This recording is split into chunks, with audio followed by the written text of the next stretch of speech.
Michel Audin, bonjour et merci infiniment d'avoir accepté que nous vous posions des questions sur votre expérience de l'accouchement sans violence dans les années 1970.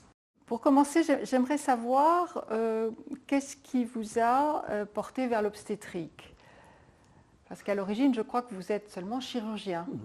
Je pourrais presque dire que je suis devenu obstétricien par accident.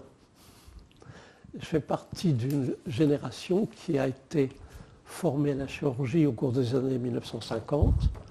C'est l'époque où s'est développée réellement la nouvelle technique de césarienne qu'on appelle la césarienne segmentaire. À l'époque, très peu de gynécologues accoucheurs avaient une formation chirurgicale. Ils demandaient aux chirurgiens de faire une césarienne. La césarienne, à l'époque, dans une certaine mesure, faisait partie de la chirurgie d'urgence. Il se trouve qu'au cours des années 58-59, pendant 1 an et demi, j'étais à l'hôpital de Tizi Ouzou pendant les événements d'Algérie, dans l'armée française, faisant toutes sortes de chirurgies d'urgence, y compris des césariennes. Donc j'étais très familier avec la nouvelle technique. Et lorsqu'en 1962, j'ai été nommé chirurgien de l'hôpital de Pithiviers, j'allais à Pithiviers pour m'occuper du service de chirurgie. Je ne savais pas qu'en réalité, j'allais aussi m'occuper de façon pas très officielle d'une petite maternité où il y avait 200 accouchements par an, simplement pour les besoins locaux. Mais il se trouve qu'il y avait là 2 sages-femmes qui ont appris avec plaisir que je connaissais la nouvelle technique. Ce qui fait qu'en réalité, quand elles avaient des difficultés, elles m'appelaient. Il y avait aussi dans la ville un plus vieux chirurgien qui faisait encore des césariennes classiques. En réalité, je me suis occupé de la maternité en plus du service de chirurgie. Voilà comment ça s'est fait. Alors, ça m'a intéressé, je me suis posé des questions sur ce qui fait que certaines femmes, surtout les femmes rurales, les milieux ruraux, sont inhibées quand elles arrivent à l'hôpital. Qu'est-ce qui peut expliquer que certaines difficultés d'accouchement? J'ai compris l'importance de l'environnement. Alors, bien sûr, on ne peut pas tout dire en quelques instants, mais disons que progressivement, eh bien, on a essayé de poser des questions. Je posais des questions aux sages-femmes. Souvent, pourquoi faites-vous ceci, pourquoi faites-vous cela? La réponse était habituellement, c'est ce qu'on a appris à l'école. Eh bien, petit à petit, on a remis en cause bien des pratiques. Alors, ça nous a conduit, par exemple, mais pas du jour au lendemain, bien sûr, un jour à installer une salle de naissance qui permet d'oublier qu'on est à l'hôpital. Disons, à transformer une salle d'accouchement conventionnelle en petite salle de naissance comme à la maison.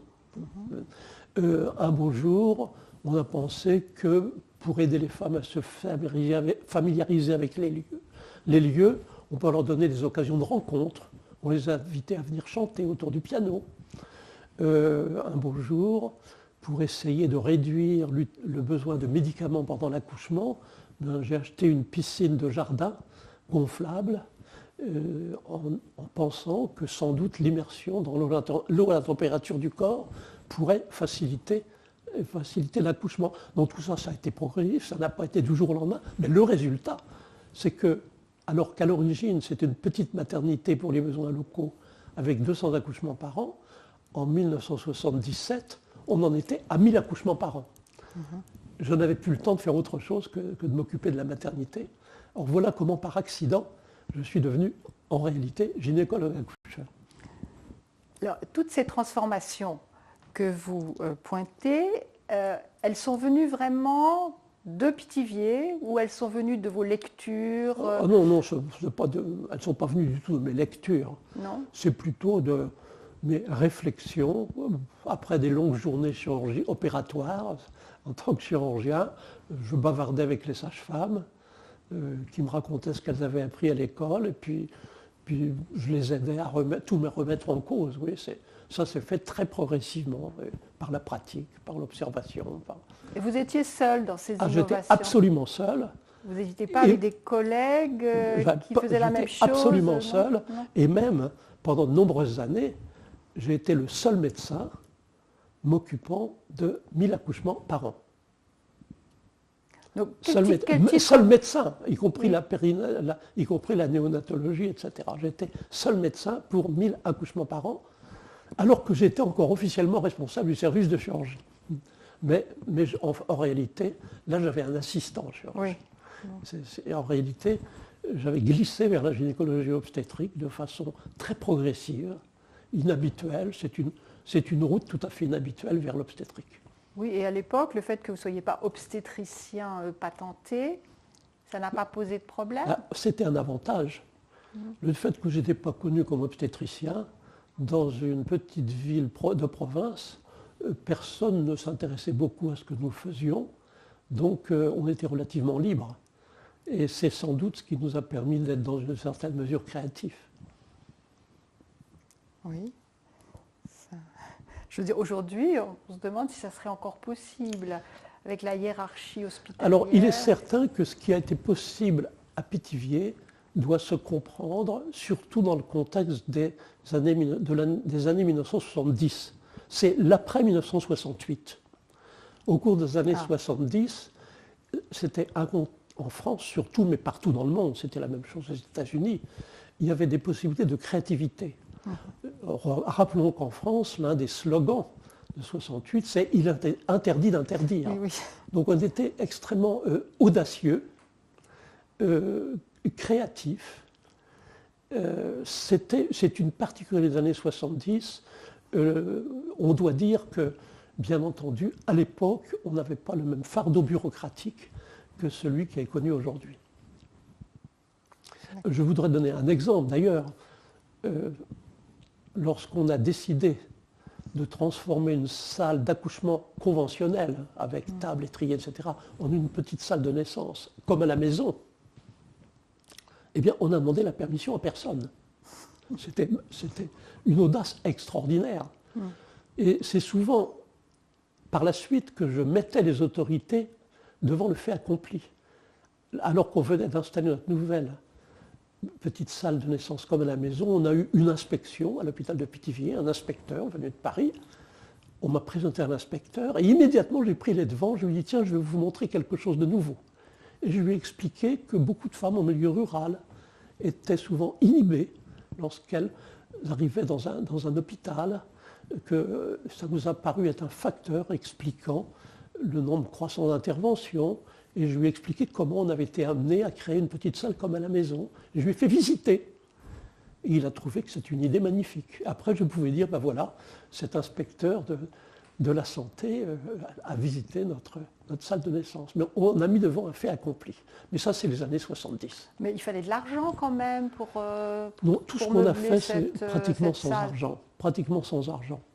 Ce sont des femmes qui ont aménager une nouvelle salle de naissance, comme à la maison.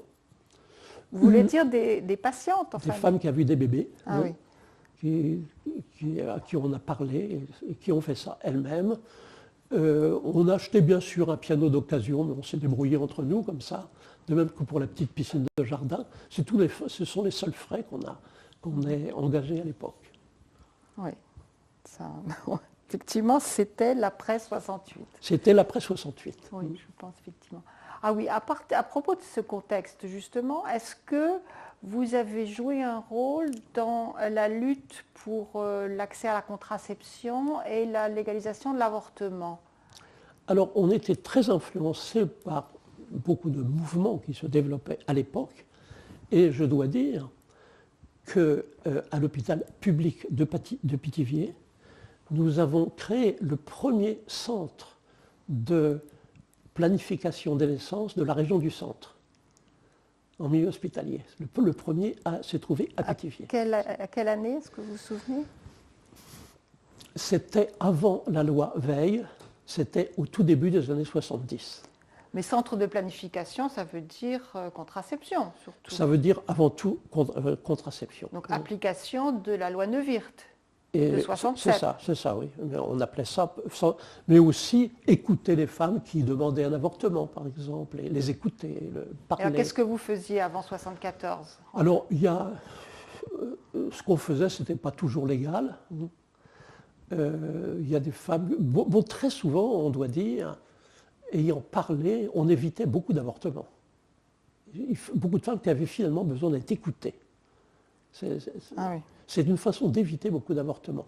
Mais il y avait on pourrait dire une conseillère de planification familiale, qui était au début une volontaire, qui avait beaucoup de ressources, y compris quelquefois aller en Angleterre, où l'avortement était déjà légal. Donc, tout ça, c'est pour situer le contexte. Oui, c'était un peu comme un petit centre de planning familial, en fait. Oui, c'était c'est ça. les mêmes méthodes. Oui. On était un peu les précurseurs pour créer des centres de planification de naissance où on pouvait écouter les femmes en difficulté. L'important, c'était d'écouter les femmes en difficulté. J'avais bien sûr en mémoire la période, surtout dans les années 60, où on recevait beaucoup de complications d'avortements clandestins. Donc on réalisait que c'était quelque chose, un problème qu'il fallait savoir aborder. Donc voilà un petit peu l'histoire. Vous faisiez des curetages après les avortements ou c'était pas Quand on recevait autant des avortements clandestins, bien entendu, il y avait des complications. Oui. Donc il y avait des curetages, il fallait traiter quelquefois des syndromes hémorragiques, bien entendu. Et c'était du domaine de la chirurgie? Ça, pour moi, c'était dans le secteur chirurgical. D'accord. Bon. Alors, j'aimerais qu'on revienne un petit peu sur votre expérience en Algérie. Puisque là, c'est votre service militaire que vous faites en Algérie. Oui, alors l'importance de cette période algérienne, de mon service militaire, au cours des années 58-59, une période extrêmement intense du point de vue activité chirurgicale de toutes sortes, surtout chirurgie d'urgence. On n'avait pas de temps pour la chirurgie civile à froid, oui, on n'avait pas le temps. Mais ça comportait aussi les césariennes d'urgence, les femmes qui arrivaient de la montagne, après 48 heures de travail, et ce qui fait que j'ai acquis une très bonne expérience déjà à l'époque de la nouvelle technique de césarienne. Mais est-ce qu'en Algérie, vous avez eu l'occasion de voir des accouchements non médicalisés? Non, à l'époque, de l'hôpital, ce que je pouvais voir, c'était des accouchements tels qu'ils se faisaient en milieu hospitalier à l'époque. Oui. Mais on ne vous a pas raconté des accouchements à la maison traditionnels, disons? Pas à l'époque. Je suis retourné ensuite en Kabylie, j'ai eu l'occasion d'étudier la question, mais pas à l'époque. Oui, alors quand est-ce que vous êtes retourné Je suis retourné, je crois, en 1993. Ah oui. Non. Alors là, j'étais dans un village. À l'époque, quand j'y étais, pas question d'aller dans les villages. Non, parce qu'il me semble que dans votre premier article dans les cahiers du nouveau-né, vous parlez de l'expérience, ou alors non, c'est dans Corps de mère, corps d'enfant. Donc vous parlez de votre expérience africaine j'ai aussi remplacé un chirurgien en Guinée en 1960. Ah oui. J'ai aussi l'occasion d'évoquer cela. Oui. Bon, tout ça, ça fait partie des influences discrètes, anciennes. Et là, en Guinée, c'est pareil, vous étiez dans un hôpital occidental? J'étais dans un hôpital. Oui, et donc vous n'avez pas C'était dans vu... un hôpital créé par la compagnie Péchinet, Oui. tout à fait occidentalisé. Mais les femmes locales venaient pour mettre au monde leur bébé. Oui.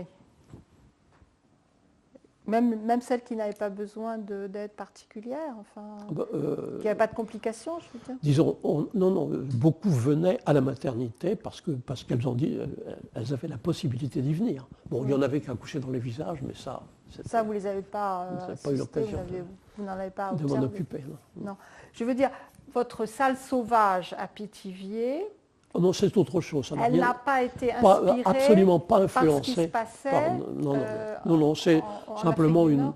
une réflexion liée à l'observation, les inhibitions des femmes des milieux ruraux lorsqu'elles arrivent dans un hôpital moderne.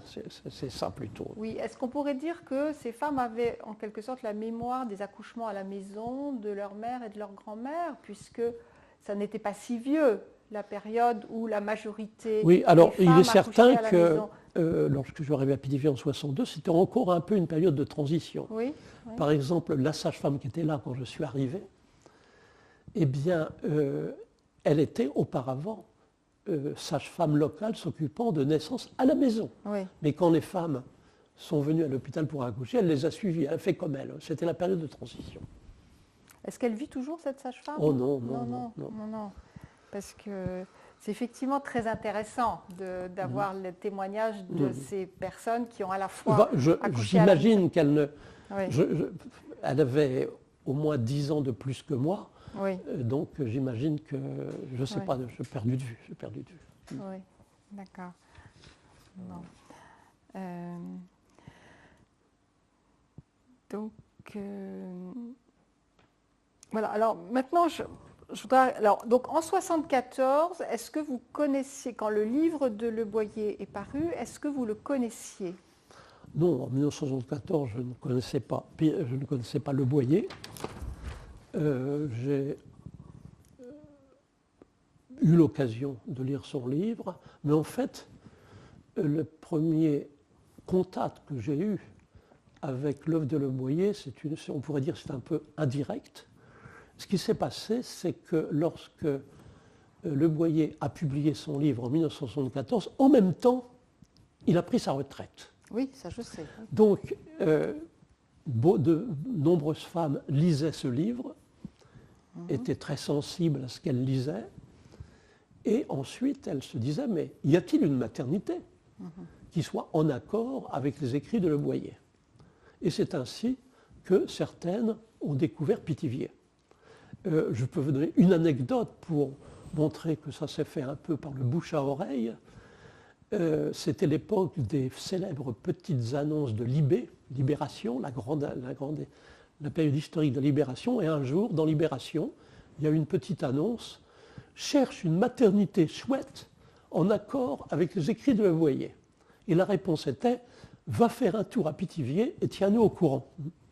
Donc voilà comment, en quelque sorte, Pithiviers soudain a attiré des femmes qui n'étaient pas des femmes locales, des Parisiennes ou des femmes d'Orléans, puisqu'on était entre Paris et Orléans. Donc voilà comment cela s'est passé. Voilà notre lien avec le phénomène Le Boyer. À tel point que Le Boyer a entendu parler de Pithiviers et il s'est demandé ce qui s'y passait quand on lui a dit les femmes qui ont lu votre livre vont à Pithiviers. Il s'est demandé ce qui s'est passé, on ne se connaissait pas.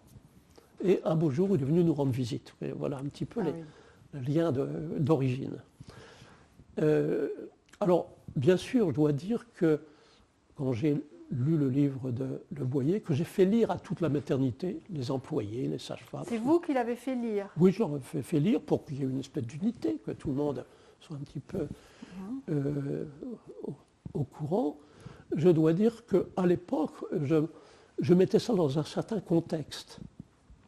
Et en particulier, l'année suivante, en 1975, lorsque Ivan Illich a publié ce livre qui s'appelait Némésis médicale. J'étais déjà au courant des écrits d'Ivan Illich, en fait, d'écrits en langue anglaise qui avaient précédé, mais lorsqu'il a publié son livre en français en 1975, eh bien, ce livre était une critique de l'institution médicale en général. Mais dans cette critique de l'institution médicale, il n'y avait aucune allusion à la naissance des bébés, aucune allusion à l'obstétrique. Et c'est ce qui m'a incité à écrire et à publier en 1976, dans la même collection des éditions du Seuil que le livre Némésis médicale, un livre qui s'est appelé Bien-être. Et l'objectif de ce livre, en quelque sorte, c'était de prolonger l'œuvre d'Ivan Illich, sa critique de l'institution médicale, à propos de l'obstétrique, et en prenant le phénomène Le Boyer comme occasion. Le phénomène Le Boyer est une occasion d'introduire dans cette critique illichienne ce qui se passe en milieu hospitalier, à propos de la naissance. Oui, parce qu'il me semble que Le Boyer ne fait pas tellement référence à Illich. Ah, non, absolument pas. Oui, c'est ça. Absolument pas, non. Ça, c'est moi qui, à l'époque, voyais l'ensemble, en quelque sorte. Vous voyez, mon objectif, c'était de prolonger l'œuvre d'Ivan Illich, la critique de l'institution médicale. Et le phénomène Le Boyer était l'occasion. C'était l'occasion parfaite, d'autant plus que dans notre maternité, on pouvait voir comment l'œuvre de Le Boyer était comprise. comprise par les employés, par les sages-femmes, par les femmes qui venaient chez nous. Oui. Et est-ce que vous vous souvenez de la visite de Le Boyer à Pithiviers? Oh, bien entendu. Et comment ça s'est passé? Oh, bah, très amicalement, une occasion de connaître Le Boyer, qui a souvent des réponses beaucoup d'humour dans ses réponses. Quand on lui pose des questions embarrassantes, je lui dis pourquoi prenez-vous votre retraite maintenant alors que vous êtes jeune, en pleine activité? Et il m'a répondu, eh bien, pour comprendre pourquoi je prends ma retraite, il faut que vous sachiez pourquoi je suis devenu gynécologue accoucheur. Je suis devenu gynécologue accoucheur parce que je suis né par forceps en tant qu'enfant post-mature. Et là, récemment, j'ai suivi une thérapie qui m'a permis de revivre ma naissance. Et maintenant, je n'ai plus besoin d'être gynécologue accoucheur. Alors bien sûr, il y a une part d'humour. Oui, à l'époque, dire cela en 1974, c'était pas compréhensible par tout le monde. Non, ça n'a pas été compris par tout le monde. C'était le tout début des thérapies régressives. Oui. Pensez que le livre de Janoff, Le Prix Primal, date de 1971. Oui, oui. Donc, et tout ça, c'est la même époque. Hein, ça nous remet dans ces années 70. Une autre petite anecdote, on avait bien entendu, puisque c'était un service hospitalier public, un monitoring électronique fœtal, bien sûr, on était un petit peu critique dans son utilisation, mais on en avait un, et il le regardait d'un air interrogateur, en se posant des questions, et il me disait, mais quand je pense à tous ces gens qui n'ont plus de contact avec la Terre, parce qu'ils fabriquent ces machines électroniques, et alors je lui ai fait comme réflexion, mais vous dites que ce qui vous a permis de vous transformer, ce sont vos voyages aux Indes. Et si vous avez été aux Indes, c'est grâce aux avions à réaction, c'est grâce à la technologie moderne. Alors il a fait une réponse qui est typique de sa personnalité. Il m'a répondu oui, bien sûr, mais la prochaine fois que j'irai aux Indes, j'irai à pied et je ne reviendrai pas. C'est pas vrai. Donc, voilà notre. Oui. Donc je me souviens très bien de cette première rencontre. Il est revenu ensuite une deuxième fois. Et qu'est-ce qu'il a pensé de votre salle sauvage, de votre piscine? Alors, quand il est venu la première fois en 1974, on n'avait pas encore installé la salle sauvage. Ah oui. Ça. Ah on était sur la voie, on y pensait, mais... Ah oui, donc elle n'était pas encore installée. Elle n'était pas encore installée. C'était en 1964. Il est venu très vite après la publication de son livre. Donc qu'est-ce que vous aviez qui faisait que les femmes venaient de Paris ou d'Orléans accoucher chez vous, si vous n'aviez pas déjà la salle sauvage, vous vous souvenez? Il n'y a pas, l'environnement mobilier, c'est secondaire. Là, ce qui est important, c'est plutôt les attitudes. C'est l'attitude. L'important, c'est surtout que quand le bébé naissait, on ne séparait pas le bébé de sa mère. On essayait d'intervenir le moins possible, de respecter une espèce d'atmosphère sacrée qui est possible lorsqu'on évite de parler, de se montrer, lorsqu'on ne se presse pas pour couper le cordon, ça distrait la mère, etc. Donc on était dans une certaine direction. Personnellement, ce qui m'intéressait beaucoup à l'époque, c'était beaucoup plus l'interaction mère nouveau-né. Comme ce qui était à l'époque déjà étudié dans une perspective scientifique, c'était l'interaction mère nouveau-né. Donc on était dans une certaine direction, et les femmes qui avaient lu le livre de Le Boyer comprenaient, sentaient que ce qui se passait à Pithiviers, c'était un peu différent de ce qui se passait ailleurs. Donc voilà pourquoi elles nous ont découvert. D'accord. Ah oui, peut-être j'aurais dû commencer plus tôt, mais j'aimerais savoir comment vous avez reçu l'accouchement sans douleur, ou est-ce que ça vous a intéressé, l'expérience de Lamaze à partir de 1952 au Bleuet? J'étais bien sûr au courant, mais je dois dire que dès le début, j'ai perçu avant tout des critiques, et qui rétrospectivement me paraissent très justifiées. Il se trouve qu'en 1953, j'ai été externe à la maternité de Boucicaut, de l'hôpital. 1953 En 1953, j'étais externe à la maternité de Boucicaut à Paris, chez M. Suzor, et on commençait à parler de l'accouchement sans douleur. Et M. Suzor nous disait, oh, vous tracassez pas pour cela, la mode passera. Donc, disons que à l'époque, on m'a aidé déjà à voir ce phénomène de façon critique. Alors, il est certain, quand je le vois rétrospectivement, à la lumière de la physiologie moderne, je suis encore plus critique.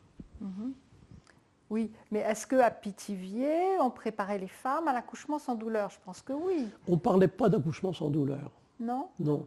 Et on a eu tendance, pas tellement à préparer, mais de beaucoup plus à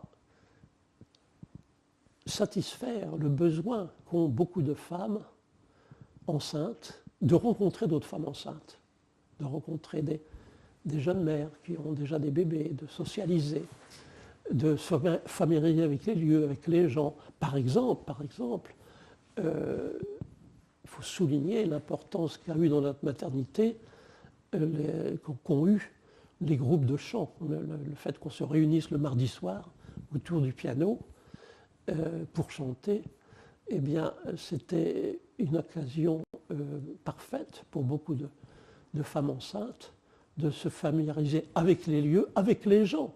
Quand on chantait, les femmes de ménage venaient chanter, la secrétaire venait chanter, je venais chanter, les sages-femmes venaient chanter. Donc, on avait aussi des groupes de rencontres, mais c'était plutôt des groupes libres de rencontres, mais il n'y avait pas vraiment de préparation formelle. Vous êtes sûr de ça? Vous êtes sûr qu'en 62, il n'y avait pas de préparation à l'accouchement?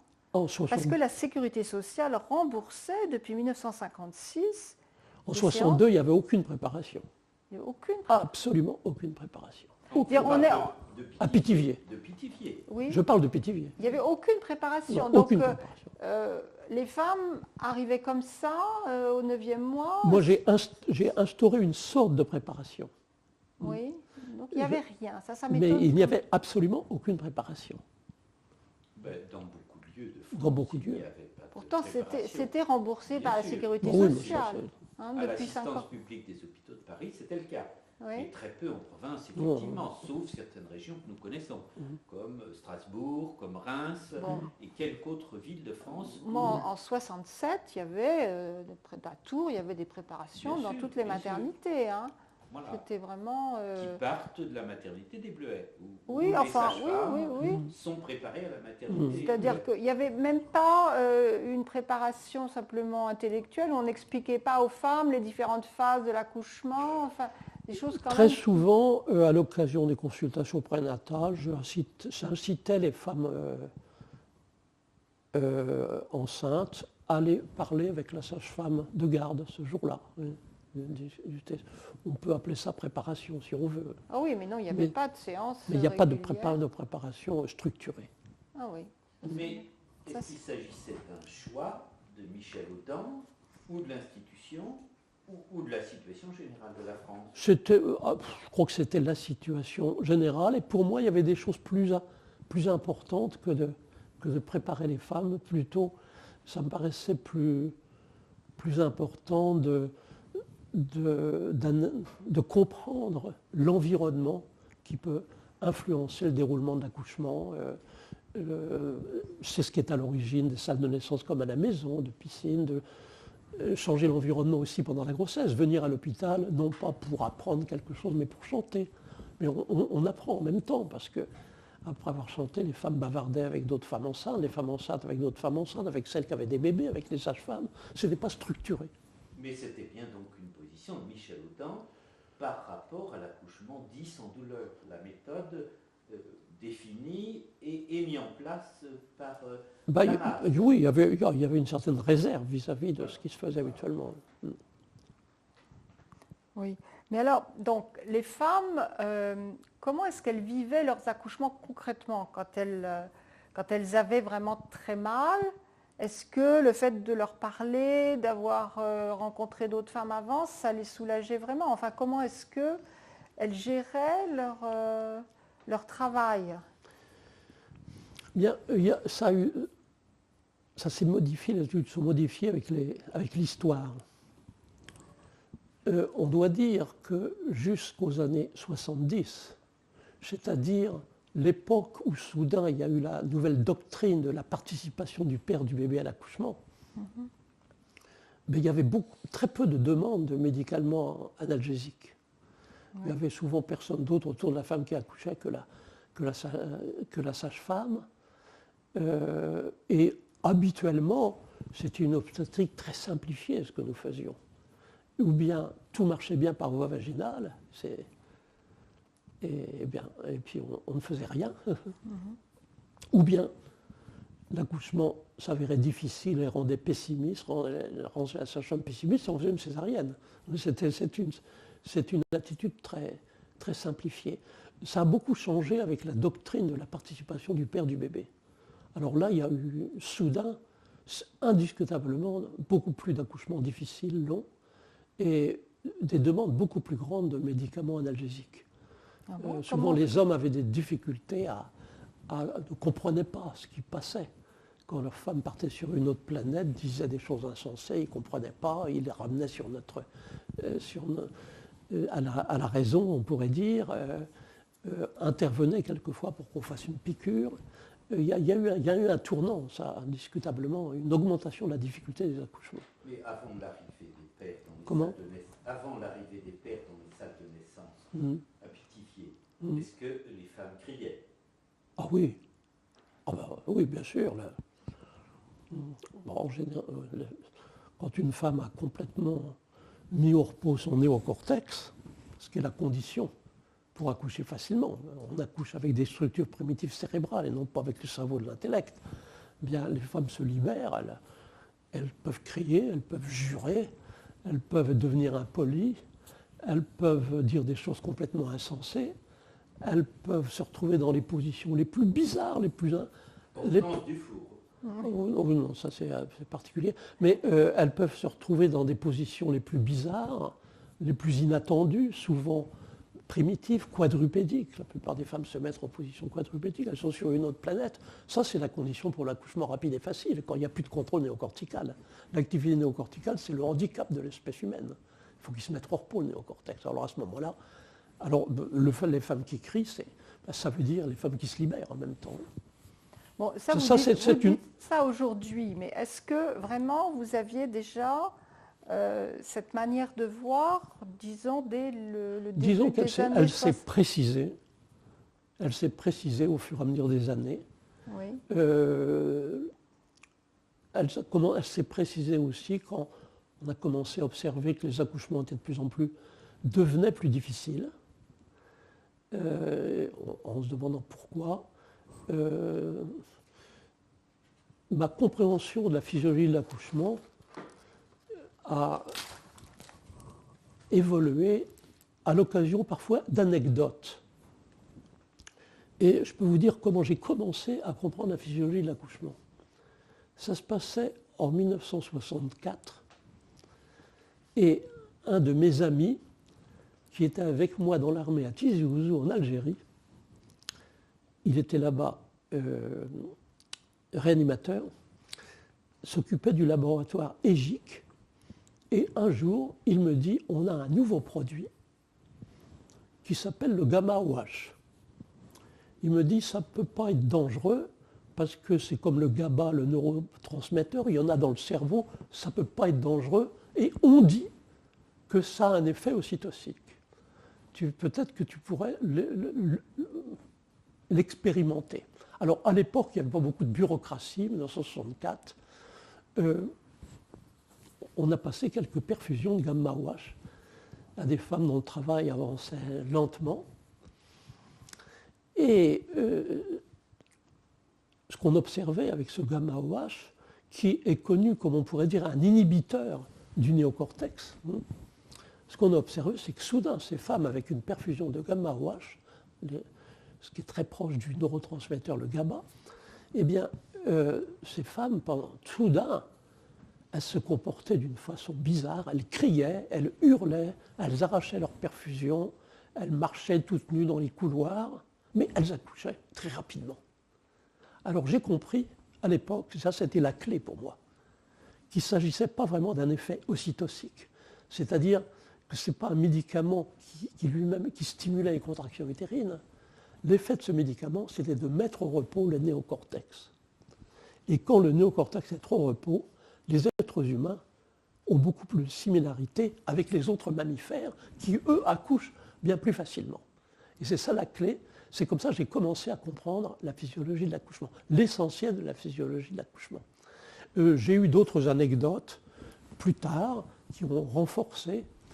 Une anecdote, c'est une femme qui, par hasard, parce que sa voisine avait déjà son bébé, au début de travail, a avalé une coupe de champagne pour célébrer la naissance de l'autre bébé. Et elle n'a pas eu le temps d'atteindre la salle de naissance. Le bébé est né en chemin. Et rétrospectivement, on peut expliquer ce qui s'est passé dans ce cas-là. Le champagne, c'est un vin très spécial, avec des petites bulles qui emmènent l'alcool directement au cerveau. Il y a eu immédiatement une levée des inhibitions, plus d'inhibitions. On sait bien que le champagne lève des inhibitions d'ailleurs. Et le bébé est né très rapidement avec ce que j'appelle maintenant un réflexe d'éjection du fœtus. Donc voilà des anecdotes qui m'ont aidé à comprendre la physiologie de l'accouchement, l'essentiel de ce qu'il faut savoir sur la physiologie de l'accouchement, comprendre ce qu'est le handicap humain. L'handicap humain dans l'accouchement, c'est l'énorme développement de notre néocortex, du cerveau qui pense. Ce n'est pas son boulot d'accoucher. L'accouchement, c'est le travail de structures cérébrales archaïques, primitives, hypothalamus, glande hypophysaire. C'est là que vient le flot hormonal nécessaire pour mettre au monde un bébé. Mais quand il y a des inhibitions pendant l'accouchement, elles viennent toujours du néocortex. Alors l'important, et c'est ce que j'ai compris grâce à cette anecdote, l'important, c'est de comprendre la solution que la nature a trouvée pour surmonter le handicap spécifiquement humain dans la période de la naissance. Cette solution, c'est simple.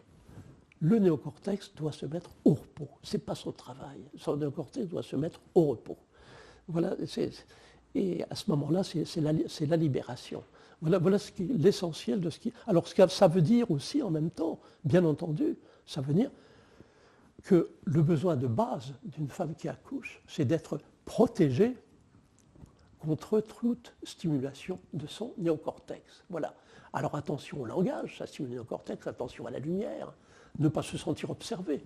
On se sent observé, on s'observe soi-même, se sentir en sécurité, voilà. En gros, la base. Et c'est ce que nous enseigne aujourd'hui, d'une façon générale, tous les concepts physiologiques dont on dispose aujourd'hui nous disent à peu près la même chose quand on en fait l'addition. Ils nous permettent de comprendre que le processus d'accouchement est un phénomène involontaire, qui met en jeu des structures archaïques. On ne peut pas aider un processus involontaire, mais il y a des situations qui peuvent l'inhiber. Et comprendre la physiologie, ça nous fait entrer dans un nouveau paradigme. Il faut protéger ce processus involontaire. Alors que jusqu'à présent, on est dans l'ancien paradigme qui explique sans doute la situation dans laquelle on se trouve aujourd'hui. On pourrait dire l'ornière, le piège dans lequel on se trouve aujourd'hui. Jusqu'à présent, tous les milieux culturels ont cherché à contrôler les processus physiologiques et sous une des formes les plus subtiles et plus habituelles de contrôle, c'est d'aider. On a transmis culturellement l'idée que la femme a besoin d'être aidée pour accoucher. Et ça, c'est l'ancien paradigme. Et puis, celui qui jusqu'à présent est dominant. On peut dire qu'aujourd'hui, dans ce paradigme, on peut inclure les milieux obstétricaux, les milieux sages-femmes, les milieux naissance naturelle encore plus. C'est l'ancien paradigme dont il faut sortir. Et on ne peut en sortir que grâce à la physiologie moderne. La physiologie moderne qui nous dit on ne peut pas aider un processus involontaire, mais il y a des situations qui peuvent l'inhiber. Ça, c'est du nouveau paradigme qui va vers l'idée de protection et non plus d'aide. Et c'est parce que ce conditionnement culturel millénaire, ancien, de contrôle par le milieu culturel et par l'aide, a atteint un degré extrême aujourd'hui, surtout récemment, avec ce qui représente le facteur essentiel de conditionnement culturel. Aujourd'hui, le facteur essentiel du conditionnement culturel, ce sont les messages visuels. Nous sommes à l'époque des vidéos, des films, des photos, des écrans de toutes sortes. Alors là, on a un degré extrême dans l'incompréhension des besoins de base de la femme qui accouche, dans l'incompréhension de la physiologie de l'accouchement. Aujourd'hui, à l'ère des vidéos, etc., on est en train de constater les effets d'une véritable épidémie. C'est une épidémie de vidéos, d'accouchement, dits naturels. Alors aujourd'hui, je ne sais plus où ranger toutes les vidéos de naissance que je reçois. Et c'est toujours à peu près la même histoire. On voit une femme qui accouche, entourée de 2, 3, 4 personnes qui la regardent, y compris un homme, y compris une caméra puisqu'il y a une vidéo. Et on appelle ça naissance naturelle. Parce que la femme est à 4 pattes, ou parce que ça se passe à la maison, ou parce qu'elle est dans une piscine, on appelle ça naissance naturelle. Mais l'environnement est aussi peu naturel que possible. On a atteint un degré extrême dans l'incompréhension des besoins de base de la femme qui accouche. Les jeunes générations qui voient ces vidéos eh bien, comprennent qu'une femme n'a pas la capacité d'accoucher. Une femme ne peut pas accoucher. Elle ne peut pas accoucher. C'est un renforcement des conditionnements millénaires. La femme ne peut pas accoucher s'il n'y a pas autour 3 ou 4 personnes qui l'aident, 3 ou 4 personnes qui apportent leur expertise ou leur énergie. Par exemple, c'est renforcé par le vocabulaire. Dans les milieux naissance naturelle, dans la langue anglaise, on parle pour accoucher, vous avez un coach, c'est-à-dire un guide, ou alors support, une personne qui apporte son soutien émotionnel, qui apporte son énergie. Vous n'êtes pas capable d'accoucher. Il faut vous aider. C'est ça le message. Or, le message de la physiologie moderne, quels que soient les concepts physiologiques qu'on prend comme point de départ, sont complètement différents. Ça ouvre un nouveau paradigme. C'est la seule chance qu'on a aujourd'hui de sortir du piège dans lequel on est. Ça nous dit, mais on ne peut pas aider un processus involontaire. Mais il y a des situations qui peuvent l'inhiber. Il faut comprendre ces situations. C'est complètement différent. Alors, ça devient urgent de poser ces questions et de montrer comment la physiologie peut y répondre. Ça devient urgent lorsqu'on prend en considération certaines études alarmantes récemment publiées dans la littérature médicale qui nous disent que les accouchements modernes sont de plus en plus difficiles, quel que soit l'endroit où on se trouve sur la planète. Par exemple, une étude chinoise publiée récemment dans le British Journal of Obstetrics and Gynecology, toute la population du sud-est de la Chine, une population à 56% de césariennes, mais ils ont trouvé le moyen d'étudier des enfants nés par forceps ou ventouse. Ça veut dire qu'avec 56% de césariennes, eh bien, ils n'évitent pas les accouchements difficiles par voie vaginale. Et des études comme une étude hollandaise récente, publiée dans British Medical Journal, disant qu'en Hollande, où le système de santé est très spécial, lorsqu'une femme enceinte est classée comme étant à bas risque, c'est-à-dire en pratique dans les mains des sages-femmes, eh bien, le risque de mortalité périnatale de bébés qui meurent avant l'âge d'une semaine est multiplié par 3. Ou une méta-analyse publiée dans un journal américain, American Journal of Obstetrics and Gynecology, en septembre dernier, réunissant des études faites dans 8 pays différents à niveau de vie équivalent, montrant que quand une femme a l'intention d'accoucher à la maison, il y a 37% de chances pour qu'elle soit transférée à un milieu hospitalier. Et malgré cela, le risque de mortalité périnatale est multiplié par 3. Eh bien, lorsqu'on fait la synthèse de tout ce qui se publie aujourd'hui, eh bien, ça devient alarmant. On est dans une situation où il faut cesser d'être politiquement correct, il faut oser dire ce qu'on pense, il faut sortir de l'ornière et il faut réaliser tous les messages erronés qui ont été transmis, en particulier par les milieux naissance naturelle, depuis une 50aine d'années, appuyés souvent par des théories qui sont devenues inacceptables. Donc voilà où nous en sommes aujourd'hui. Et pour ça, il y a un seul espoir de sortir de l'ornière, c'est le pouvoir de la physiologie moderne, ce qu'elle peut nous aider à comprendre. Et on a des raisons d'être optimistes à propos de la physiologie moderne, et ça va peut-être nous donner une occasion de revenir à l'époque Le Boyer. et évoquer ce qu'a peut-être été une des grandes découvertes scientifiques du XXe siècle, mais que peut-être, dans une certaine mesure, on a méconnu. On a méconnu les avancées scientifiques des années 1970, et en partie peut-être, à cause du phénomène Le Boyer. Alors je voudrais expliquer cela. Il est certain que dans son livre, Le Boyer, soudain, a dit, mais intéressons-nous au nouveau-né et à ses besoins. Et il nous a dit, ben oui, le bébé, le nouveau-né a besoin de chaleur, il faut le protéger de la lumière violente, il a besoin de contact cutané, de douceur, de transition, donnons-lui un bain comme transition, etc. etc. Et voilà en gros ce que ça a apporté. Mais on n'a pas réalisé qu'en même temps, il se passait des découvertes scientifiques d'une très grande importance qui renversaient des millénaires de conditionnement culturel. La science, à l'époque, étudiait de façon de plus en plus approfondie et par des perspectives multiples l'interaction mère-nouveau-né. Voilà ce qu'étudiait la science. Et on n'a pas réalisé. Alors, ça vaut la peine de rappeler tout ce qu'on a appris dans les années 70 par des méthodes scientifiques. Et pour en comprendre la valeur, bien entendu, il convient de rappeler que depuis des millénaires, dans la plupart des sociétés que nous connaissons, y compris les nôtres, eh bien, on a toujours séparé la mère du nouveau-né. On a toujours différé le début de l'allaitement maternel. On pourrait dire on a toujours neutralisé l'instinct maternel protecteur et agressif. Alors, qu'est-ce que ça veut dire? Pour comprendre ce que ça veut dire, il suffit d'imaginer ce qui se passe ce qui se passerait si vous essayez de prendre le nouveau-né d'une maman gorille qui vient d'accoucher. Imaginez ce qui va se passer. La maman gorille cherchera à vous tuer. C'est l'instinct maternel protecteur et agressif. C'est ce que toutes les sociétés humaines, depuis des millénaires, ont neutralisé. Et on doit dire qu'il en était ainsi dans notre société il n'y a pas longtemps. Je peux témoigner de ce que j'ai vécu quand j'étais externe à la maternité de l'hôpital Boucicaut en 1953.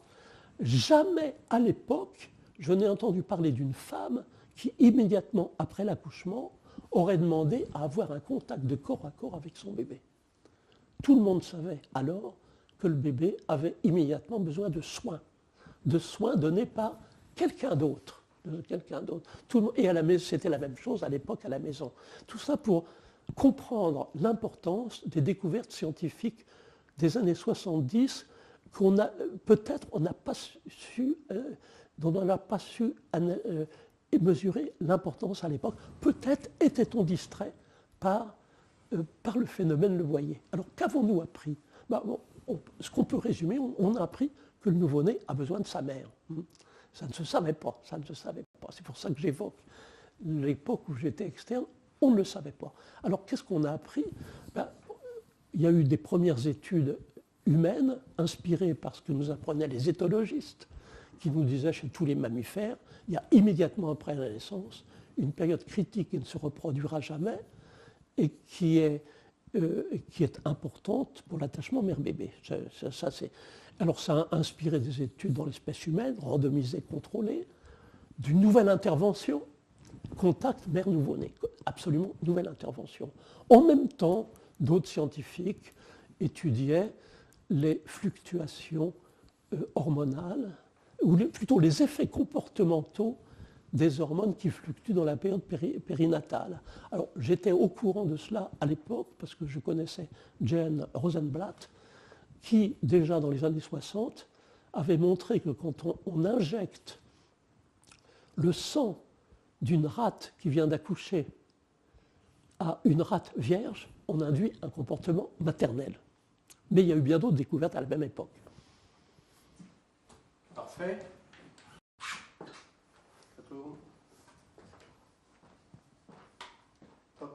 Mets l'écran, parce que je vais être sûr que j'ai éclat, parce que si je ne l'ai pas, je vais t'embêter.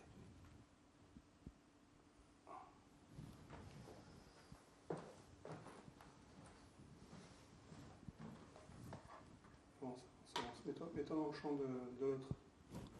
toi dans le champ de l'autre. Tu l'as pas. Guide-moi, je vois pas d'ici. Avance, avance, avance. Je vois rien. Je vois pas Vas-y. du tout. C'est bon? Non, non, non, non, je l'ai pas. Ça y est, attends. Tu l'as? Voilà. Regarde, là on y est. Tu me mets le clap, hein, voilà, c'est bon, là on le voit. T'es prêt? Tout le monde est prêt? Baisse un peu, s'il te plaît, voilà, vas-y. Parti. Deuxième. Non, on recommence, s'il te plaît, excuse-moi, j'avais oublié. Ça arrive. Tu le vois là? Je le vois. Logiquement, je le vois pas. Tu baisses un peu, tu baisses un peu, tu baisses un peu. Encore. Vas-y. Tout le monde est prêt?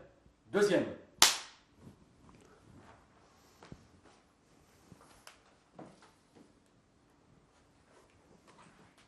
Bon, est-ce que vous pouvez donc reprendre?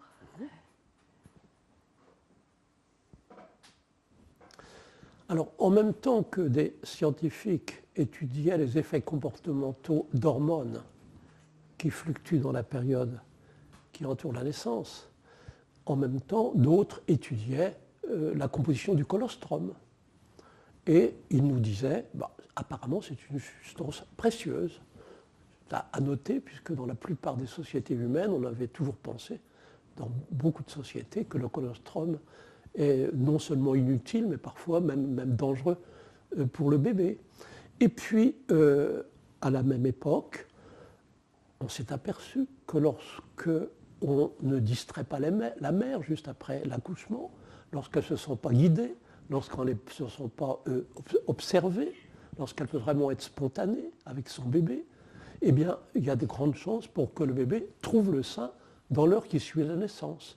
Et c'est ainsi qu'on a réalisé qu'apparemment, le nouveau-né humain avait été programmé pour trouver le sein de sa mère dans l'heure qui suivait la naissance. Personne ne savait cela auparavant. Et puis, en même temps, eh bien, il y avait aussi la perspective immunologique et bactériologique. On apprenait que les anticorps maternels qu'on appelle IgG traversent très facilement le placenta humain. Et c'est ainsi qu'on a compris que quand le bébé vient au monde, pour lui, il y a déjà des microbes qui sont amicaux. Ce sont ceux qui viennent de la mère, transmis par la mère, portés par la mère. Et on s'est aperçu qu'idéalement, eh bien, le corps du bébé devrait être d'abord colonisé par des microbes venant de la mère. Disons autrement, quand dans une perspective bactériologique, on a compris que le bébé avait besoin d'être immédiatement, d'urgence, en contact avec une seule personne, la seule personne sur la planète qui a les mêmes anticorps que lui, et c'est sa mère. Donc voilà comment, soudain, dans les années 70, par une accumulation de données apportées par une grande diversité de disciplines scientifiques, on a appris que le nouveau-né a besoin de sa mère. C'est énorme comme découverte, mais on ne l'a pas réalisé. Et ça, c'est un des aspects négatifs, certainement, du phénomène Le Boyer. C'est un peu distrait. En analysant les besoins du bébé, on n'a pas... je dois dire qu'en même temps, je me sentais personnellement distrait de l'étude de l'interaction mère-nouveau-né. Je m'intéressais au début à l'initiation de l'allaitement, quand on ne perturbe pas. On était distrait, et en partie par la façon dont avait été perçu le message de Le Boyer. Les employés de la maternité et aussi les sages-femmes qui avaient lu le livre, elles étaient fascinées par le bain qu'on donne au bébé. Eh bien, je me souviens très souvent de cette scène où je voyais le bébé dans le bain, une demi-heure après la naissance, et soudain, le bébé dans le bain qui tournait la tête comme s'il cherchait le sein, comme s'il disait « mais où est ma mère ?» Eh bien, on avait trouvé encore une façon de séparer la mère du nouveau-né, comme tous les milieux culturels. Depuis des millénaires, on trouvait une façon. Il s'est ajouté à cela la doctrine de la participation du père du bébé, ce qui fait que souvent c'était, dans l'heure qui suit la naissance, le père du bébé qui donnait le bain, et le bébé qui cherchait le sein. C'était une situation qui parfois semblait bizarre et qui méritait d'être analysée. On ne réalisait pas ce qui se passait. Donc il faut voir rétrospectivement que ce phénomène Le Boyer, en nous éloignant de la perspective scientifique, nous a, dans une certaine mesure, distrait. Et il se trouve qu'on n'a pas toujours réalisé le pouvoir de la science moderne. Il a fallu le pouvoir de la science moderne pour renverser des millénaires de conditionnement culturel. C'est pourquoi j'ai rappelé qu'en 1953, dans une maternité parisienne, jamais je n'ai entendu parler d'une mère qui aurait dit, juste après la naissance, est-ce que je peux avoir un contact de corps à corps avec mon bébé? Le conditionnement culturel était trop fort. Il a fallu la science moderne pour qu'après les femmes demandent avoir un contact de peau à peau avec leur bébé. Bien, ça c'est une raison d'optimiste. Ce pouvoir de la science moderne est une raison d'optimisme. D'ailleurs, il y a eu des implications pratiques immédiates dans les années 70. Dans beaucoup de maternités, eh bien, les bébés, jusqu'alors, étaient dans des nurseries. Et puis les mères étaient ailleurs. Bien, après les années 70, on a développé ce qu'on appelle le rooming in. On s'est aperçu que finalement, la mère et le bébé pourraient être dans la même pièce. C'est à la même époque qu'à Bogota aussi, on s'est aperçu, en développant ce qu'on appelle les soins kangourous, on s'est aperçu que la mère elle pourrait être le meilleur de tous les incubateurs. Donc, on n'a pas réalisé à l'époque l'importance des découvertes scientifiques, du pouvoir de la science moderne de renverser des millénaires de conditionnement culturel. Bien entendu, ce n'est pas facilement qu'on a digéré ces connaissances scientifiques, même si intellectuellement on les a acceptées, on doit avouer qu'elles n'ont pas toujours été facilement digérées. Un exemple, c'est alors que les scientifiques des années 70 nous disaient tout simplement le nouveau-né a besoin de sa mère, le milieu culturel a traduit cela en disant le nouveau-né a besoin de ses parents, comme s'il fallait réintroduire comme une interférence culturelle, comme si on ne pouvait pas admettre une interaction absolument libre entre la mère et le nouveau-né. Et c'est exactement à cette époque-là que soudain s'est développée la doctrine de la participation du père du bébé à la naissance. C'est vrai qu'on est passé directement d'une génération qui n'avait aucune idée de ce que peut être l'interaction mère-nouveau-né. On est passé directement à une génération qui n'avait aucune idée de ce qu'un accouchement peut être lorsqu'il n'y a personne autour de la femme qui accouche, si ce n'est une sage-femme expérimentée, silencieuse, vécue comme une figure maternelle protectrice. Donc tout ça pour dire qu'il y a des raisons d'optimisme tout en étant conscient des obstacles culturels. Mais c'est quand même l'optimisme qui doit l'emporter. Et on doit se dire aujourd'hui que si, au XXe siècle, grâce aux sciences modernes, on a pu redécouvrir les besoins de base du nouveau-né, pourquoi pas au XXIe siècle, et là encore, grâce à la science moderne, et là encore, en dépit d'obstacles culturels, pourquoi pas de la même façon redécouvrir les besoins de base de la femme qui accouche. Et ce n'est pas irréaliste. Ce n'est pas irréaliste, mais on va dire c'est nécessaire. Lorsqu'on voit la situation dans laquelle on se trouve aujourd'hui, on peut dire c'est nécessaire. La situation dans laquelle on se trouve aujourd'hui, on peut la résumer.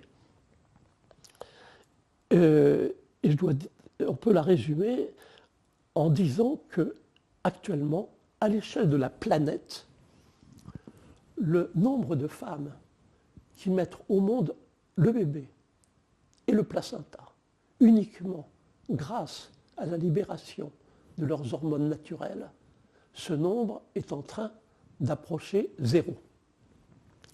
Pour des raisons évidentes, c'est que la plupart des femmes aujourd'hui ont besoin d'une perfusion d'ocytocine synthétique pour remplacer l'ocytocine naturelle, ont besoin de césarienne, elles n'ont plus besoin elles n'utilisent plus leurs hormones naturelles, et la situation est grave lorsque l'on sait que selon la science moderne, l'ocytocine et autres hormones impliquées dans l'accouchement sont, on pourrait dire, des hormones de l'amour. Pour mettre au monde un bébé, une femme est supposée libérer un véritable cocktail d'hormones de l'amour. Le pic le plus élevé d'ocytocine, la principale hormone de l'amour, se situant juste après la naissance du bébé pour la délivrance du placenta. Eh bien, on peut résumer la situation actuelle en disant que nous avons rendu les hormones de l'amour inutiles dans la période critique qui entoure l'accouchement. C'est un fait, il suffit de signaler, de l'analyser, et ça oblige à poser de nouvelles questions. Mais que se passera-t-il après 3, 4, 5 générations en termes de civilisation si les hormones de l'amour restent inutiles? Voilà la situation dans laquelle on se trouve. On se trouve dans cette situation et en même temps, on apprend par de nombreuses statistiques que les accouchements modernes sont de plus en plus difficiles, y compris les accouchements à la maison. Ce n'est pas seulement lié à l'environnement hospitalier. Voilà ce que nous apprenons. On doit dire, personnellement, je dois dire, ça ne me surprend pas. Lorsque j'ai des anecdotes montrant que vraiment il y a aujourd'hui une sorte d'incompréhension profonde, culturelle, des besoins de base de la femme qui accouche. C'est l'effet d'un conditionnement culturel ancien, renforcé par les théories modernes et renforcé en particulier par ce facteur de conditionnement culturel que représentent les messages visuels. Nous sommes à un tournant, nous sommes dans le piège, il faut en sortir. On ne voit qu'une solution, c'est le pouvoir de la physiologie moderne.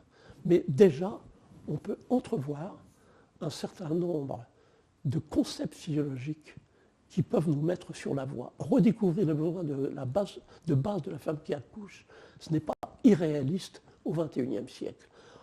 On ne peut que mentionner un certain nombre de concepts physiologiques qu'il conviendra maintenant d'approfondir et surtout de digérer. Aujourd'hui, la difficulté, ce n'est pas d'acquérir des connaissances, c'est souvent de les digérer, de les accepter, parce qu'elles remettent en cause bien des conditionnements. Mais un exemple de concept utile, c'est le concept d'antagonisme adrénaline-ocytocine. Donc, qu'est-ce que ça veut dire? Ça veut dire que quand les mammifères, y compris les mammifères humains, libèrent de l'adrénaline, des hormones de la famille de l'adrénaline, ils ne peuvent pas libérer de l'ocytocine. C'est très simple. Alors l'adrénaline, tout le monde sait, c'est une hormone qu'on sécrète, qu'on libère en urgence dans des situations telles que le fait d'avoir peur, le fait d'avoir froid ou se sentir observé. Eh bien, lorsqu'on se libère de l'adrénaline, on ne peut pas se libérer l'hormone clé de l'accouchement, qui est l'ocytocine, nécessaire pour contracter l'utérus et le type même des hormones de l'amour. Voilà. C'est un concept très simple. On pourrait, à propos de nombreux exemples, montrer que ce concept très simple est très mal digéré, en particulier dans les milieux naissance naturelle. Il n'y a qu'à voir les recommandations données aux femmes qui vont accoucher dans les livres de naissance naturelle pour voir que ce concept très simple n'est pas digéré. Un autre concept très simple qu'on a déjà évoqué, c'est le concept d'inhibition néocorticale. Une façon d'introduire ce qu'est les particularités humaines, le fait que nous nous caractérisons par l'énorme développement de notre néocortex et que lorsque dans un processus involontaire, il y a des inhibitions, ces inhibitions viennent toujours du néocortex. Cela conduit à comprendre la solution que la nature a trouvée pour surmonter ce handicap humain, c'est que le néocortex doit se mettre au repos pendant un accouchement. Ce qui est facile à comprendre pour certaines personnes qui savent encore ce qui se passe lorsqu'une femme accouche par ses propres moyens. Lorsqu'une femme accouche par ses propres moyens, avec ses propres hormones, il y a un moment où elle donne l'impression de se couper du monde. Elle ne s'intéresse plus à ce qui se passe autour, elle oublie ce qu'elle a lu dans les livres, elle oublie ce qu'elle a appris, elle oublie ses projets, elle se comporte d'une façon qui habituellement pourrait être considérée comme inacceptable de la part d'une femme civilisée. Une femme qui accouche ose crier, jurer, peut devenir soudain impolie, dire des choses bizarres, se trouver dans des positions les plus bizarres, inhabituelles, souvent primitives, quadrupédiques. Elle est sur une autre planète, sa femme qui accouche par elle-même, par ses propres moyens, facilement. Qu'est-ce que ça veut dire? Ça veut dire que son néocortex est au repos. Et quand le néocortex est au repos, l'être humain a beaucoup d'autres similarités, a plus de similarités avec les autres mammifères qui, eux, accouchent facilement. Il faut comprendre cela pour comprendre que l'important quand une femme accouche, c'est qu'elle soit protégée contre toute stimulation de son néocortex. Alors, il faut rappeler, bien entendu, quels sont les principaux stimulants du cortex pour les éviter. Alors, il y en a un, c'est le langage. Le langage est de loin l'interférence la plus fréquente pendant l'accouchement. Ce n'est pas du jour au lendemain, bien entendu, après des millénaires de socialisation d'accouchement, après des théories qui ont conduit à guider les femmes qui accouchent. Ce n'est pas du jour au lendemain qu'on acceptera que le silence est un besoin de base de la femme qui accouche. Il faudra du temps. Pour cela, il faudra peut-être être progressif. On peut commencer en essayant d'éliminer au moins le type de langage qui stimule le plus le néocortex. C'est le langage rationnel. Quand une femme accouche, par exemple, c'est un exemple, lui parler de centimètres, c'est rationnel. C'est une stimulation néocortex. Ça peut suffire pour arrêter un accouchement. Le type de langage qui stimule le plus le néocortex, c'est le langage exprimant une question. Quand on nous pose une question, nous activons notre néocortex pour fournir une réponse. Alors, bien sûr, il faudra du temps pour comprendre cela. Souvent, les analogies peuvent aider à admettre ce qui est culturellement difficile à digérer. Quand on parle des questions, on peut utiliser une analogie avec une autre situation qui implique que les néocortex se mettent au repos. C'est l'accouplement. Imaginez un couple en train de faire l'amour. Ils sont dans un état pré-orgasmique et la femme dit à son partenaire « Oh, qu'est-ce que tu veux manger pour dîner ?» C'est une stimulation néocorticale, stimulation néocorticale qui peut interférer avec les processus physiologiques. Donc pour quelquefois surmonter des difficultés d'ordre culturel, des analogies peuvent aider. Bon, il n'y a pas que le langage qui stimule le néocortex, il y a aussi la lumière. La lumière, c'est bien connu, c'est même bien expliqué. On sait aujourd'hui qu'il y a une hormone de l'obscurité. Le soir, avant de nous endormir, nous éteignons l'électricité, nous fermons les volets pour faciliter la libération de l'hormone de l'obscurité. Cette hormone de l'obscurité, elle s'appelle la mélatonine. Eh bien, l'un des effets de la mélatonine, c'est de réduire l'activité néocorticale, ce qui permet de s'endormir plus facilement, mais ce qui permet aussi, en règle générale, de faciliter le processus de l'accouchement. Oui, mais alors les femmes qui accouchent pendant la journée, comment est-ce qu'elles peuvent, avec le soleil... Disons qu'on parle de besoins de base, hein, tout en sachant que c'est comme pour le sommeil. Il est certain que quand on est très fatigué, on peut aussi dormir dans la journée.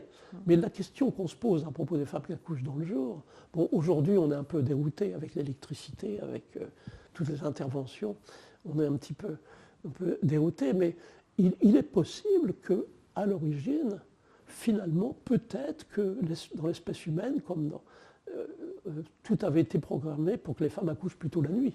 C'est possible, c'est bien possible. Donc, disons qu'on peut expliquer au moins la différence entre une lumière tamisée et une lumière intense. Quand on parle de la perspective physiologique, on ne peut pas oublier cette question. Il y a des situations qui suivent le néocortex. Ce qui se passe quand on se sent observé. Quand on se sent observé, on s'observe soi-même. Un besoin de base, c'est ne pas se sentir observé. Alors bien sûr, on pourrait disserter pendant des heures sur ce besoin de base, mais par exemple, ça veut dire qu'il y a une différence entre une sage-femme qui se tient en face d'une femme qui accouche et qui la regarde, et une autre qui est assise dans un coin. Ça veut dire qu'il faut se méfier de tout instrument qui peut être perçu par la femme qui accouche comme une façon de l'observer, ou une façon d'observer ses fonctions corporelles, que ce soit la caméra introduite par la famille, ou le monitoring électronique introduit par les médecins, c'est la même chose.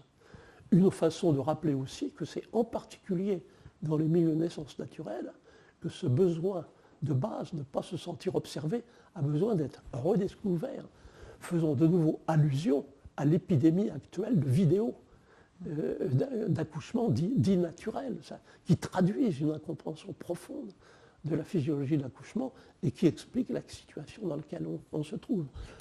Une autre situation qui stimule le néocortex, c'est la perception d'un danger possible.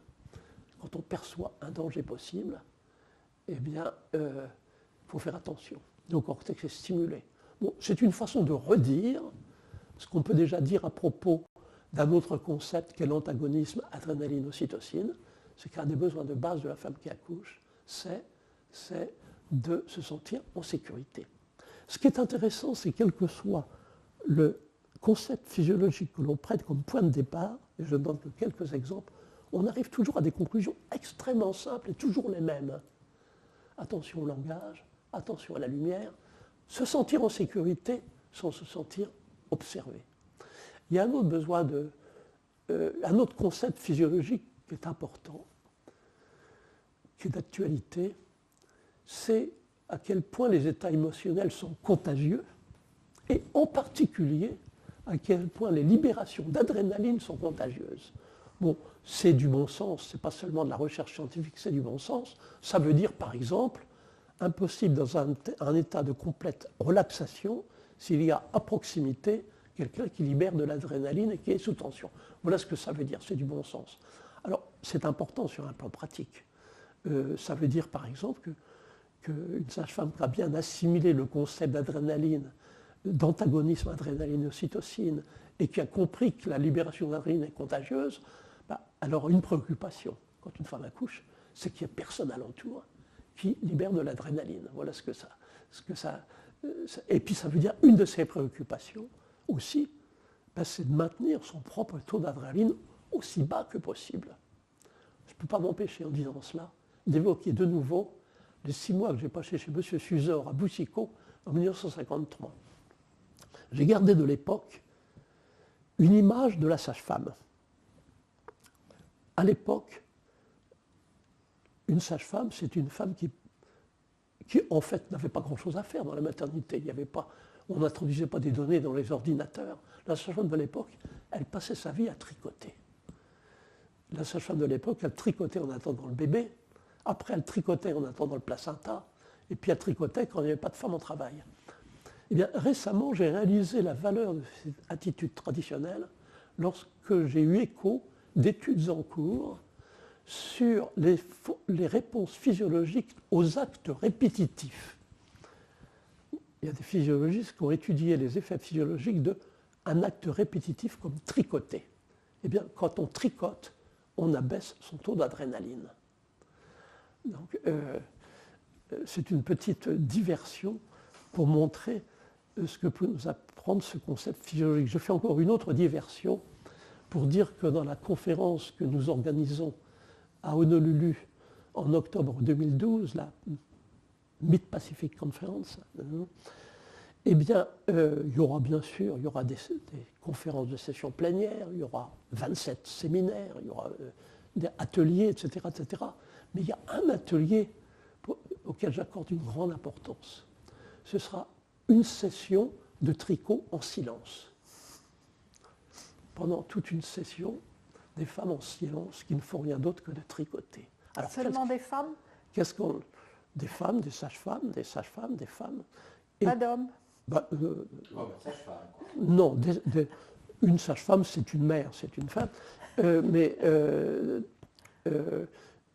elles apprendront que le fait de tricoter comme cela, eh bien, c'est une façon dans le silence, le fait d'être en silence déjà, de réduire un petit peu l'activité de l'intellect, et elles réaliseront aussi que c'est une façon de réduire leur taux d'adrénaline, c'est-à-dire exactement l'idéal, sa situation idéale pour une sage-femme quand une femme est en travail. On peut même rêver quand on entrera dans un nouveau paradigme, quand on sortira du paradigme actuel et que grâce à la science moderne, on entrera dans un autre paradigme où on aura compris qu'un processus involontaire ne peut pas être aidé, mais qu'il faut éviter des situations qui l'inhibent. On peut imaginer l'importance donnée dans toutes les écoles de sages-femmes de sessions de tricot en silence. On apprendrait tout pendant ce temps-là, on apprendrait les sciences. C'est une petite diversion à propos de la contagion des états émotionnels, la contagion des libérations d'adrénaline. Et il y a un dernier concept physiologique que je vais citer rapidement et qui est assez mal digéré, mais qui a des applications pratiques. C'est le concept d'hormones de rétention de l'eau. On ne comprend pas souvent, toujours très bien, que les hormones impliquées dans l'accouchement, ce qui est l'ocytocine et la vasopressine, ce sont des hormones de rétention de l'eau qui permettent de garder l'eau dans le corps, de maintenir l'eau dans le corps. C'est important de dire cela parce que ça veut dire que quand une femme accouche, il n'y a pas de risque de déshydratation, comme souvent le croient certaines sages-femmes. Elles n'ont pas toujours peur de la déshydratation. Il n'y a aucun risque de déshydratation. Et on peut comprendre que c'est la solution que la nature a trouvée pour que la vessie reste vide pendant un accouchement. Or, c'est important de dire cela parce que, en réalité, les risques qu'ont une femme qui accouche, c'est plutôt des syndromes d'intoxication par l'eau, d'hyponatrémie, c'est-à-dire de taux trop bas de sodium. Voilà le risque. Et c'est un risque réel, étudié, quelle que soit la situation. À la maison, si la sage-femme dit à la femme il faut boire, il ne faut pas être déshydraté, ou à l'hôpital, si par perfusion on lui apporte trop de liquide, plus que ce dont elle a besoin, plus que ce qu'elle prendrait si elle n'écoutait que sa soif. Donc tout cela, ce sont des exemples que je donne de concepts physiologiques qui seront sans doute utiles dans l'avenir et qui ont le pouvoir, au XXIe siècle, de nous aider à redécouvrir des besoins de base de la femme qui accouche, à renverser des millénaires de conditionnement culturel. Voilà un peu. Alors, non, bien sûr, la difficulté, finalement, ce n'est pas d'acquérir les connaissances aujourd'hui, ça va être de les digérer, de les accepter. On est arrivé à un stade, une telle phase dans l'histoire de l'humanité, un tel tournant, de telles préoccupations, rendant les hormones de l'amour inutiles à l'échelle de la planète. C'est quand même sérieux qu'il faut oser aujourd'hui cesser d'être politiquement correct, oser dire ce qui est culturellement difficile à accepter. C'est la seule façon actuelle de sortir du piège dans lequel on se trouve. Et ce n'est pas un piège en ce qui concerne seulement l'histoire de la naissance des bébés, c'est un piège en ce qui concerne l'histoire de l'humanité. Moi, je ne peux pas imaginer actuellement de questions plus préoccupantes en ce qui concerne l'histoire de l'humanité que le fait qu'on a rendu les hormones de l'amour inutiles. Le système de l'ocytocine est devenu inutile dans la période critique qui entoure l'accouchement. C'est sérieux. Il suffit de le réaliser. Il suffit d'analyser la situation dans laquelle on se trouve. C'est la raison d'être des conférences que nous organisons au milieu des océans. L'homme est donc pour vous un facteur de stimulation du néocortex et doit être éloigné de la naissance. Le père. Oui, oui. On peut faire une synthèse de tout ce qu'on a à dire sur le père. Donc je vais finir en disant la raison d'être de notre conférence bisatlantique et ensuite on fera la synthèse de toutes les questions qui concernent le père parce qu'elles sont multiples et elles n'ont pas été posées jusqu'à présent. Oui, je terminer en disant que nous sommes dans une situation nouvelle en ce qui concerne l'histoire de la naissance des bébés, situation nouvelle en ce qui concerne l'histoire de l'humanité. Le système de l'ocytocine qui devient inutile, c'est sérieux, à une époque où on sait à quel point que l'ocytocine est impliquée dans tous les épisodes de la vie sexuelle, on peut dire dans tout ce qui est sociabilité, dans toutes les facettes de l'amour. Donc c'est quand même un sujet extrêmement sérieux. Mais c'est la raison d'être des conférences que nous organisons au milieu des océans. La première avait lieu, c'était la conférence Mid-Atlantique à Las Palmas, au Grand Canaries. La prochaine, ce sera Mid-Pacifique à Honolulu. Toujours au milieu des océans pour montrer que les sujets que nous abordons ne sont pas particuliers à un continent ou à un autre. Et l'objectif est toujours le même, pour présenter des vues d'ensemble,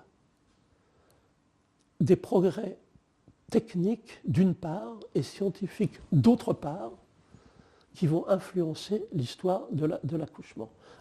Les présenter et ainsi être dans des positions, dans des situations qui permettent de formuler des questions appropriées.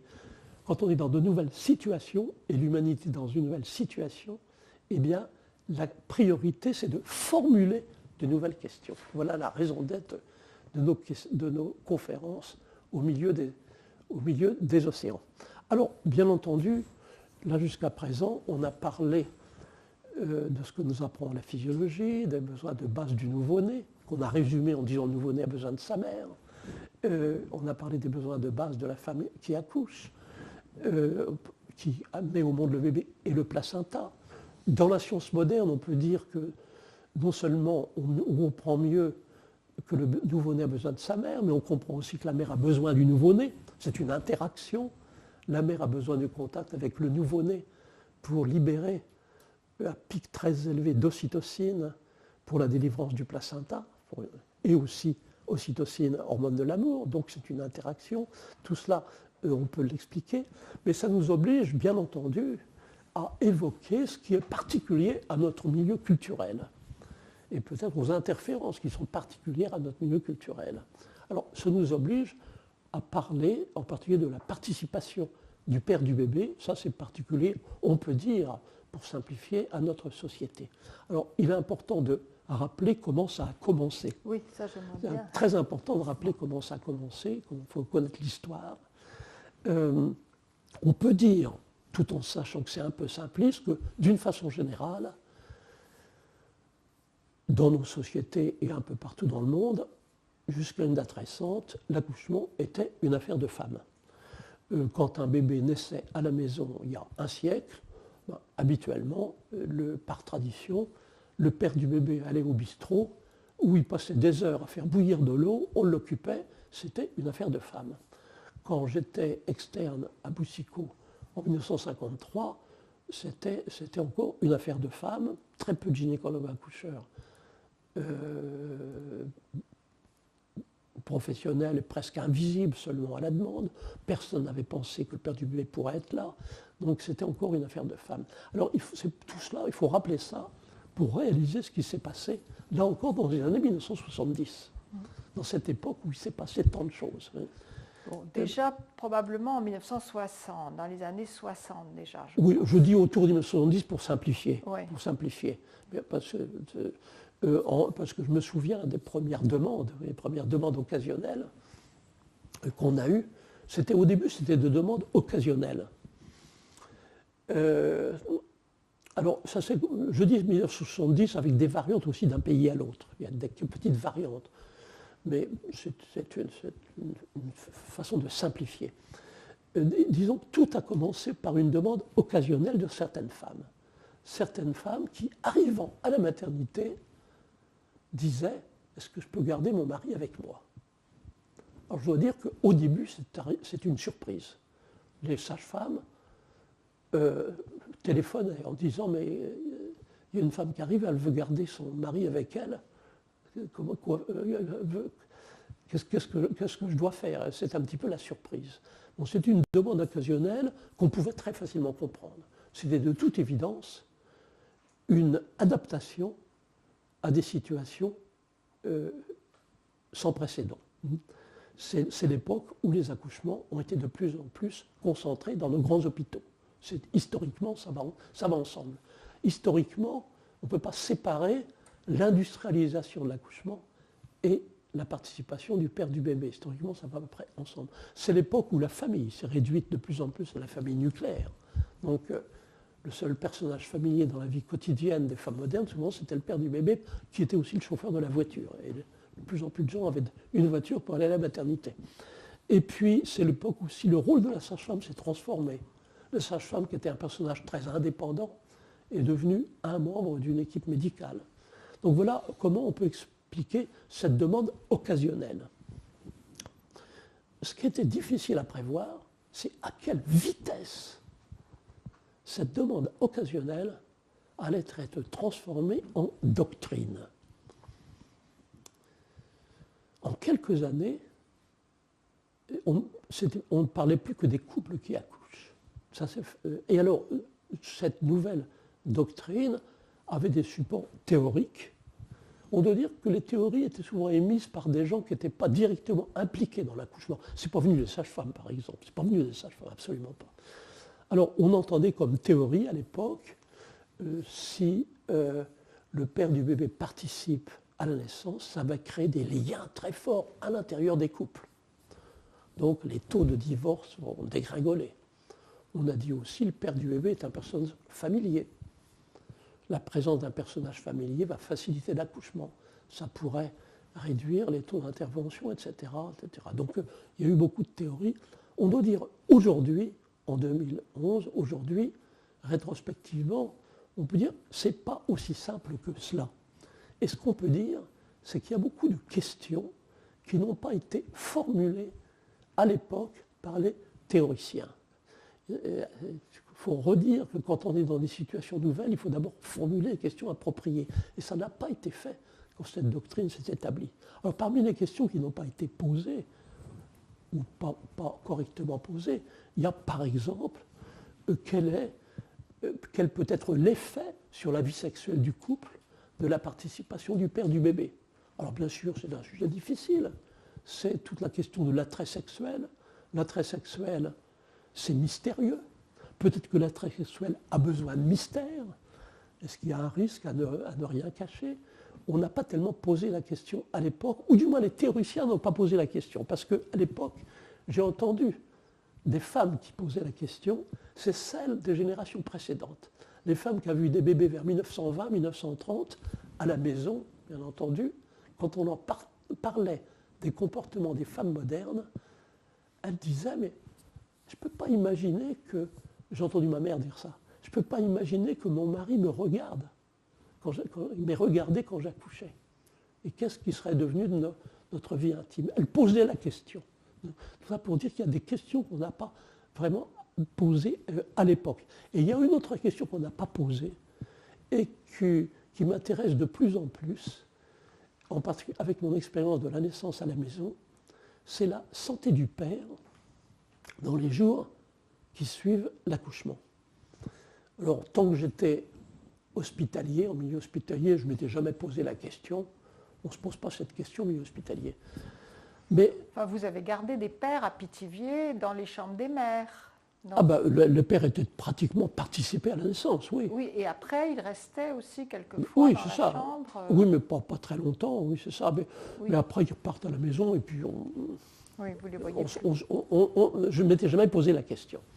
J'ai commencé à me poser la question avec mon expérience de la naissance à domicile. En particulier, une première phase où, quand j'avais une naissance à domicile, j'y allais seul. Bien sûr, quand on s'occupe de naissance à domicile, on rend visite à la famille par la suite. Et ça a commencé par des questions, par politesse, à propos comment va votre mari ou votre partenaire. Et j'étais surpris par des séries de réponses qui avaient beaucoup de similarités. Ça commençait par toujours « on n'a pas de chance ». On n'a pas de chance, la femme disait, la femme active avec son bébé, heureuse, on n'a pas de chance, c'est maintenant que j'aurai besoin de mon mari, il est malade. Alors, j'ai entendu, il a colique néphrétique, il a un lumbago, il a mal au ventre, il a un eczéma généralisé, il a une douleur mystérieuse du genou, ou il a une rage de dents, ou bien il est complètement épuisé.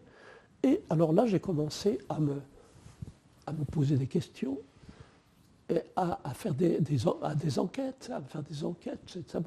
Et la plupart du temps, j'apprenais qu'il y avait très souvent qu'il se passait quelque chose, mais c'est parce que je faisais une enquête. Spontanément, on n'en aurait jamais parlé. C'est toujours on n'a pas de chance, c'est maintenant que, etc. C'est ainsi que j'en suis venu à l'idée qu'il y a quelque chose comme une dépression postpartum de l'homme qui n'est pas reconnue comme telle, parce que la dépression masculine, elle est masquée. C'est bien connu, ça, des spécialistes de la dépression. L'homme offre toujours un symptôme. Donc, il a une colique néphrétique, il a une rage de dents, il a un eczéma, il a une façon de rappeler que dans beaucoup de sociétés, il y avait des rituels qui avaient pour effet d'occuper l'homme pendant que sa femme accouchait. Les anthropologues mettent cela utilisent le mot, c'est un des sens qu'ils donnent au mot couvade, c'est tous ces rituels, qui, en fait, ils ont un effet, c'est d'occuper l'homme. On peut-être que le dernier exemple de tel rituel, c'était ce qui se passait dans nos sociétés il y a un siècle, quand l'homme passait des heures et des heures et des heures à faire bouillir de l'eau. Personne ne sait exactement ce qu'on faisait avec cette eau, mais au moins il était occupé.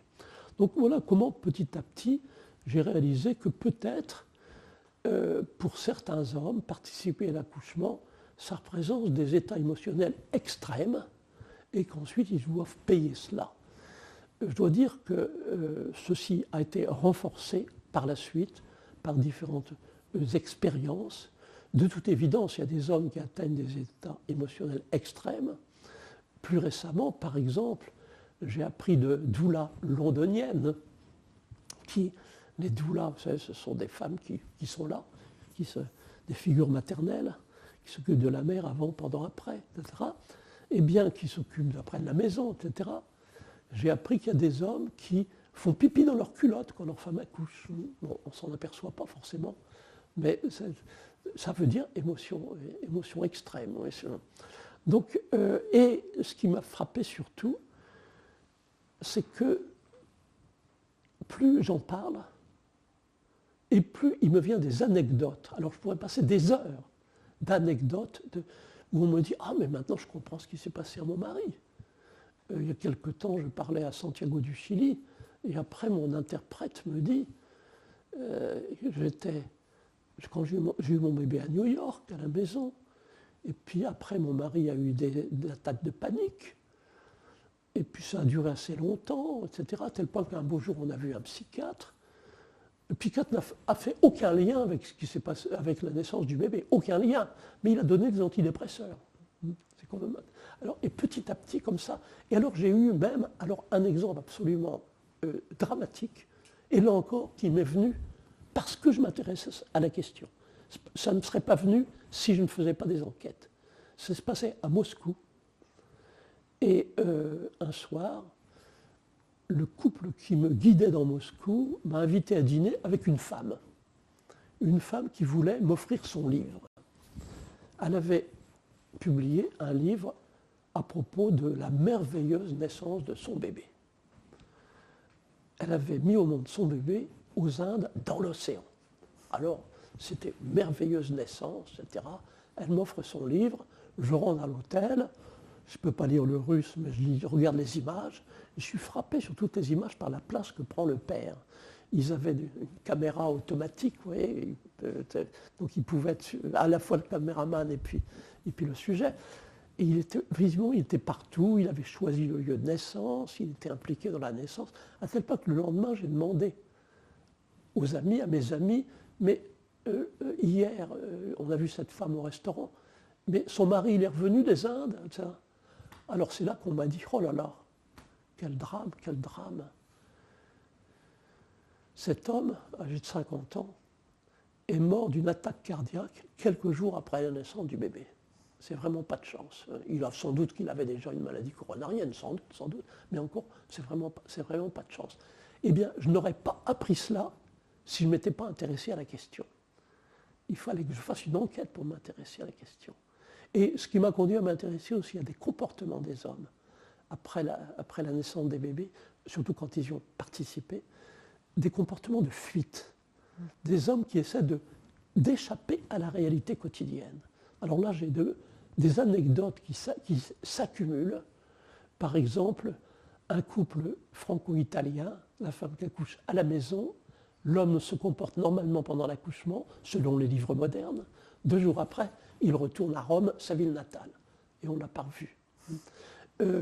J'ai un exemple d'un homme qui a eu sa première attaque de schizophrénie 2 jours après la naissance du bébé. On peut dire échapper de la vie quotidienne. Un exemple aussi d'un homme américain qui, le lendemain de l'accouchement, a eu un besoin irrésistible de jouer au golf, d'être absent pour jouer au golf. Et aussi une anecdote russe d'un homme qui, de profession, était néonatologiste. Sa femme avait accouché à la maison. Les jours suivants, ils ne pouvaient pas s'arrêter de jouer aux jeux vidéo. Comportement de fuite.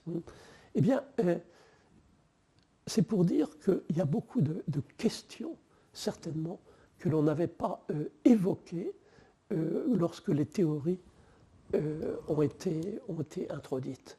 Il y a des questions qu'on n'a pas posées. Bien sûr, il y a la question immédiate. Dans quelle mesure la participation du père du bébé peut influencer le déroulement de l'accouchement? Alors, il est certain, on peut dire tout au moins, que si les théoriciens des années 70 avaient bien compris l'antagonisme adrénaline-ocytocine, s'ils avaient su que les sécrétions d'adrénaline sont contagieuses, s'ils avaient anticipé que quand un homme aime sa femme, c'est normal qu'ils libèrent des hormones de stress pendant un accouchement, ils auraient sans doute été beaucoup plus prudents avant d'introduire une nouvelle doctrine. On peut au moins dire ça.